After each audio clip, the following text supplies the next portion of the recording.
In less than 2 weeks, I will be in Japan bringing you the latest from the Japan Mobility Show, aka the Tokyo Motor Show. We just got news from Mazda about what they're going to show there. Grab your snacks and drinks and buckle in. If you missed my video on the ND3, the second refresh of the 4th generation Mazda Miata, make sure to watch out on that video that I created earlier this week. But guess what?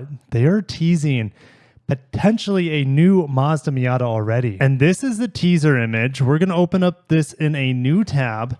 And I'm just going to say, we've seen this before. Mazda is committing to their vision study concept. So I'm going to pull up the back end here of the vision study concept. We didn't know what this vehicle was, and we still really don't. We just know that now Mazda seems to be pretty sure of it. They're going to have a physical concept there in just a couple weeks. But these are the exact tail lights, but Mazda has changed the back. So previously, I think it was just a Mazda logo on the back, or maybe nothing at all. Let me pull up another image. No, yeah, it did have Mazda on the back. Here's a higher resolution, but it was not illuminated. This portion at the bottom was green. For safety reasons, there has to be a triple brake light on every car, or a third brake light, I should say. So the brake light for the new Mazda could actually be down below. The only way I see a brake light working down below is, well, I mean, that would not be good if it got rear-ended or you backed into something, obviously. But maybe it's because there are no exhaust tips down there, so they need to stylize the back end where an exhaust tip usually goes in a Mazda. In the MX-5, I believe it's on the right-hand side. Yeah, right-hand side. And, you know, I've always asked for a center exhaust tip, kind of like Cayman or a Porsche Boxster. That would be amazing. But maybe they're going to kind of replicate that with this center light here. So I'm excited to see what you guys have to say, but I'm going to get back on over to the press release to see if they have any other information here. The theme will be the future created by the love of cars. If they had him or this little kid, I don't know if it's a boy or girl, if they had this little boy or girl playing with an RX-7 or an RX-8, maybe it would be exciting to get amped for a revitalization of the RX branding, but it doesn't look like it's going to happen. The exhibited vehicles, plural, the exhibited vehicles will employ Mazda's corporate philosophy, which is enriching life in motion for those we serve. The Mazda Stand will focus on the MX-5, the well-loved Mazda icon. A variety of MX-5 models will be on show, including the first generation MX-5, the NA. Rest in peace, NA. I really miss my 91. An enduring which is an enduring symbol of Mazda's original commitment to the joy of driving. A 2/3 scale MX-5 model provides a simulated driving experience for visiting children. I'm not going to fit in there, so I can't tell you about that, but just watch my reviews on a full-sized MX-5 if you want to get an idea. They're also mentioning the latest MX-5, which recently went through the biggest upgrade as the 4th generation model, aka the ND3. And an MX-5 SeDV that can be controlled using the driver's hand, so people with disabilities. Additionally, the new concept car designed to symbolize the exhibit theme will be unveiled as the world premiere at the show. They're also going to show a model, the Mazda 2 Bio concept, which runs on biodiesel. And the rest of the stuff is talking about kids, which I have kids, but I'm just not going to excited over that. I'm all about car products. Speaking of car products, I think it would be amazing for Lexus to debut the new IS. Best Car Web can't stop talking about the new IS battery electric vehicle that is set to debut in 2025. This would be a great place to reveal it. And my theory is that it would be built in Kentucky, replacing the ES production line, because ES production is going back to Japan. So, and that would allow the new IS BEV to qualify for the EV tax credit. So that would be great.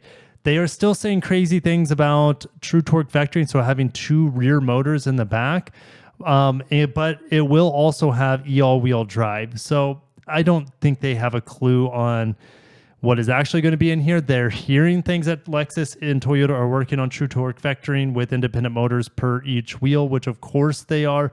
But will it come in 2025? I don't know. Will the IS battery electric vehicle come in 2025? I think almost guaranteed, if not by the end of 2024. But let's keep moving. Now, if you guys want another MR2 in your life, smash the like button, because I know I'm just serving up home run. I'm serving up lobs right now because this news is also juicy between the MX-5, the IS, and this new MR2.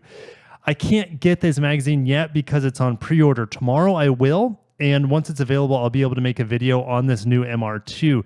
But what I'm hearing though, and reading is that this could be an exclusive for Japan. And if that's the case, what a gut punch, because this vehicle would do well. Now, they're saying it's also going to be the last internal combustion engine sports car for Toyota. But you can see right here, it is on pre-order, so I can't go ahead and download the magazine quite yet. There's also some other stuff going on. I think, yeah, here we go, Nissan.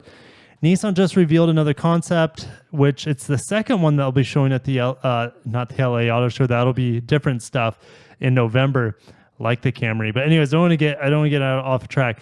The Hyper Urban is this EV crossover that I think looks absolutely hideous, but they will have, I guess, true mock-ups would be my guess at the Japan Mobility Show of this thing.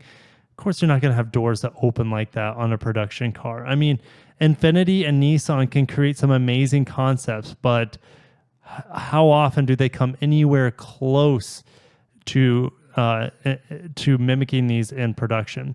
So there's also the second EV concept that looks very similar to that car we just looked at, and this is called the Hyper Adventure. The other one, the Hyper Adventure, this one, so more off-roading focus, and this is just as ugly. Let me know which one you think is uglier. They're both horrible. But crazy door openings, that's not going to happen in a production model. This rear seat swivels to the back. You also have this accordion rear bumper that turns into a ladder so you can sit in the back of your adventure vehicle. And then you have a collapsible steering wheel because it'll be autonomously driving off-road in theory. So I want something tangible from Nissan, not some ridiculous concepts that look like they're 20, 30 years away and completely removed from any sort of styling that we like. Is there any sort of V-motion going on? No V-motion grill going on, which is a part of their current identity with Nissan. So anyways, just felt like sharing that. And lastly, on the Japanese front, there's a lot of technology being developed so that they can produce efficient battery electric vehicles. Denso, Mitsubishi, two separate brands, but two of the biggest suppliers in Japan for multiple reasons. But they're investing $1 billion in coherent silicon carbide unit that supplies EVs. This is a more energy efficient microchip, and it increases charging as well as extends range because of more energy, better energy efficiency, so you're not burning electricity just to run operations in the car. Now, heading over to Nikkei Asia, there's also some really impressive stuff going on. There's big investments going into gallium nitride for use in EV motors, which also improves the efficiency, potentially reducing power losses up to 10% compared to silicon. So silicon is being replaced by gallium nitride, by silicon carbide, and a lot of these Japanese investments will start materializing in 2025, 2026. And 2026 is when the next generation Lexus product comes out. So don't be surprised if you see these next generation materials that actually are currently being employed by a lot of the competitors, or battery electric competitors. I think Tesla's using them already, possibly the Koreans as well for some of their products as well, using these next generation materials. Yes, you won't see them probably in Japanese cars until 2026 or later. So, and it doesn't mean that the battery electric vehicles built in America won't use these materials either. Of course it means they will. It's just they need to cover all their manufacturing bases around the world. And switching over their materials in Japan to next-gen materials is really going to help them absolutely stay competitive in an electrified era. But I'm going to shut it down. Are you excited for the Mazda news, for the next generation MX-5 concept? That's what I'm calling it. I'll see you down below, and make sure to come back tomorrow where I'm going to talk about what Japan is saying about the next MR2 from Toyota. Thank you for watching, and have a good one. Peace out.